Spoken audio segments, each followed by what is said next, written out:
Welcome back to the Malted Man Cave. I am down here alone in my man cave where typically Dave and I will review anything from single malts, Irish whiskey, blended Scotch, bourbon, you name it. Pretty much anything that's has quality and is alcoholic, we'll review it.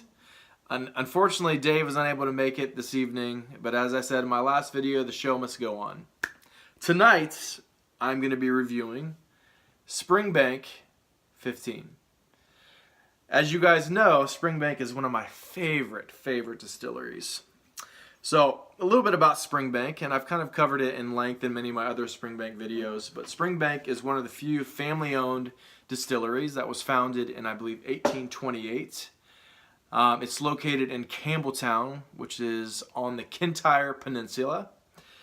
They have 3 brands. There is Olorosso, Hazelburn, and Springbank.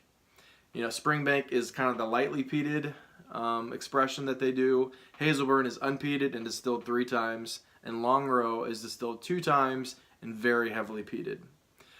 Some fun facts about the peating levels. Springbank is, I'm not sure, it's typically I think around 20 ppm levels, but they dry the barley for about 6 hours with peated fires, and for Olorosso they peat it under the peated fires for about 48 hours. And Hazelburn is not peated at all. So this expression is, the cask maturation is ex-bourbon and ex-sherry barrels. I am unsure of the proportions. I looked everywhere and I was unable to find it. So if you know, please leave it in a comment. We'd love to know. Anything else I want to say about this whiskey? As I'm sure many of you know, peated whiskeys, and this is a lightly peated whiskey, actually lose some of the peatiness as they're aged. It just oxidizes, and the longer that it's in the cask, it just slowly loses some of that peatiness. So this is a very lightly peated single malt. I would liken this to, I would say, a lighter, more sherry and aged, less peaty, and slightly sour version of the 10. Which happens to be a very good whiskey. So, without further ado, let's get into some whiskey. Really, the reason that Dave's not here is that I don't want to share. I'm just kidding. He couldn't come. But he will be at the next review. This bottle kind of had a, I don't know if it was just at the store for a long time and like the cork was just dry. And one thing that, if you don't know, something that's helpful is every so often with your bottles, just kind of flip it up every so often so some of the liquid kind of gets onto the cork, and so it doesn't get so dry, because when it gets dry it can, you know, crumble and fall apart when you're pulling it out. So just a little tip for you guys. That's something someone taught me, and I haven't had a whole lot of issues. This is the first bottle I've had do this for a while, and I probably just forgot to do it. So, enough blabbering. Oh man, actually I got a couple floaties in there because of the cork that's in there, but I've just added to the flavor, right? Just a little tad more oaky and corky. Oh my goodness. That is delicious. So, on the nose, I get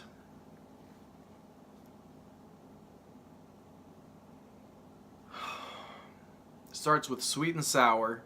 That's something, you know, the 18 is kind of very sweet and sour, and the 15 is the same. The 12 cask strength is not, the 10 is not, but the 15 and the 18 are very kind of sweet and sour whiskeys.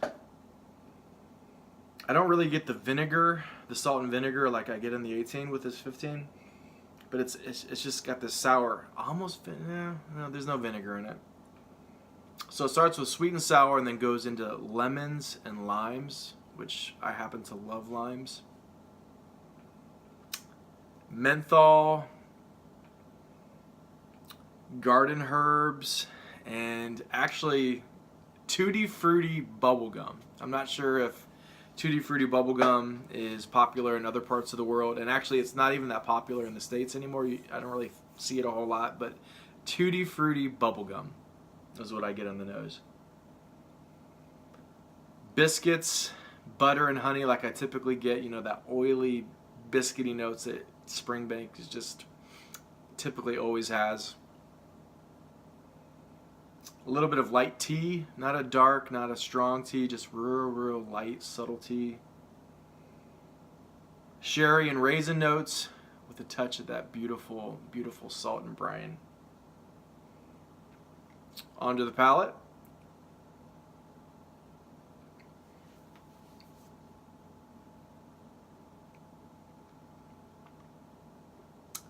Again, that biscuity Digestif biscuits. Again with the Menthyl Mint. That lovely oily mouthfeel. And drying oak. And actually, I didn't put this on my notes, but I'm getting that Tutti fruity bubblegum again on the palate, which is one of the best things that I love about this dream. Is that's really brings back a lot of good childhood memories. Tutti fruity bubblegum.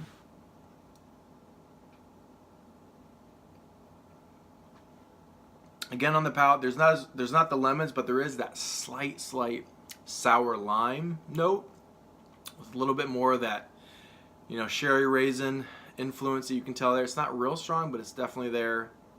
Fruit salad, so just mangoes, nectarine, pineapples, with a little hint of smoke and white pepper. It's not there that much, just a little bit. And lastly, you get toffee and marzipan. Just fantastic. So lastly, on the finish,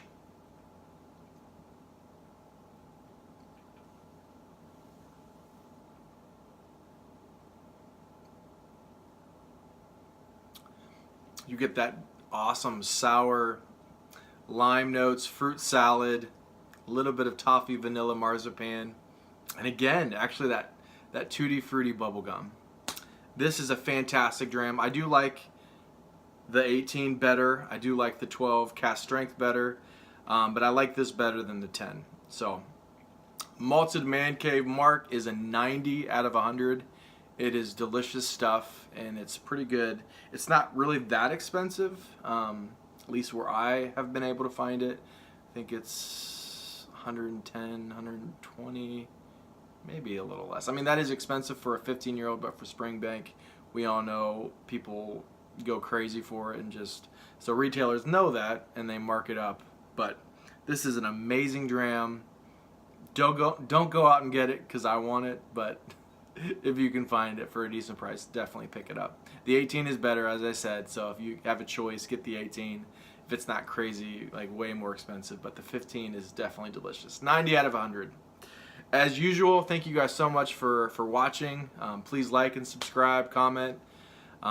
Leave us a question of the night, so at our next video or our other videos we can have a question of the night. Please leave a question. It can be anything. It can be, I think our next one is going to be whether with child rearing, do you spank or not spank? It can be whiskey related, politics, it can be anything. You know, if it's too risque or too kind of polarizing, we might steer away from it, but you know, at least send it in. Let us know. We'd love to have a nice dram, you know, see what we get on the you know, the nose, the palate, and the finish, and then have a little chat about life. So, Sláinte.